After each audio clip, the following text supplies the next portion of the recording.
Police constable ಪರೀಕ್ಷೆ ಬರೆದು ಸಂತಸದಿಂದ ಮನೆಗೆ ಹಿಂತಿರುಗುತ್ತಿದ್ದ ಯುವಕನೊಬ್ಬ ಟ್ರ್ಯಾಕ್ಟರ್ ಹಾಗೂ ಬೈಕ್ ನಡುವೆ ಸಂಭವಿಸಿದ ಭೀಕರ ರಸ್ತೆ ಅಪಘಾತದಲ್ಲಿ ಸ್ಥಳದಲ್ಲೇ ಅಸಹಾಯಕವಾಗಿ ಪ್ರಾಣ ಕಳೆದುಕೊಂಡಿರುವ ದಾರುಣ ಘಟನೆ ಹಾಸನ ಶೆಟ್ಟಿಹಳ್ಳಿ ರಸ್ತೆಯಲ್ಲಿ ನಡೆದಿದೆ.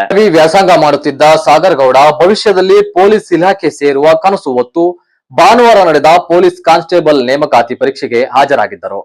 ಪರೀಕ್ಷೆ ಮುಗಿಸಿ ತಮ್ಮ ದ್ವಿಚಕ್ರ ವಾಹನದಲ್ಲಿ ಮನೆಗೆ ಹಿಂತಿರುಗುತ್ತಿದ್ದಾಗ ಹಾಸನ ಶೆಟ್ಟಿಹಳ್ಳಿ ರಸ್ತೆಯಲ್ಲಿ ಎದುರಿನಿಂದ ಬಂದ ಟ್ರ್ಯಾಕ್ಟರ್ ಹಾಗೂ ಬೈಕ್ ನಡುವೆ ಮುಖಾಮುಖಿ ಭೀಕರ ಡಿಕ್ಕಿಯಾಗಿದೆ. ಡಿಕ್ಕಿಯ ರಭಸಕ್ಕೆ ತೀವ್ರ ಗಾಯಗೊಂಡ ಸಾಗರ್ ಗೌಡ ಸ್ಥಳದಲ್ಲಿ ಕೊನೆಯುಸಿರೆಳೆದಿದ್ದಾರೆ. ವಿದ್ಯಾಭ್ಯಾಸದ ಜೊತೆಗೆ ಸದಾ ಸಕ್ರಿಯನಾಗಿದ್ದು ಉನ್ನತ ಹುದ್ದೆಯ ಕನಸು ಕಾಣುತ್ತಿದ್ದ 20 ವರ್ಷದ ಯುವಕ ಉದಯೋನ್ಮುಖ ಯುವಕ ಅಕಾಲಿಕ ಮರಣದಿಂದ ಕಾಗನೂರು ಗ್ರಾಮಸ್ಥರು ಹಾಗೂ ಕುಟುಂಬಸ್ಥರು ಕಣ್ಣೀರಿಡುತ್ತಿದ್ದಾರೆ.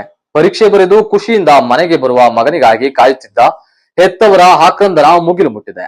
ಘಟನಾ ಸ್ಥಳಕ್ಕೆ ಸಂಚಾರ ಪೊಲೀಸ್ ಸಿಬ್ಬಂದಿಗಳು ಭೇಟಿ ನೀಡಿ ಪರಿಶೀಲನೆ ನಡೆಸಿದ್ದು ಮೃತದೇಹವನ್ನು ಮರಣೋತ್ತರ ಪರೀಕ್ಷೆಗೆ ರವಾನಿಸಲಾಗಿದೆ.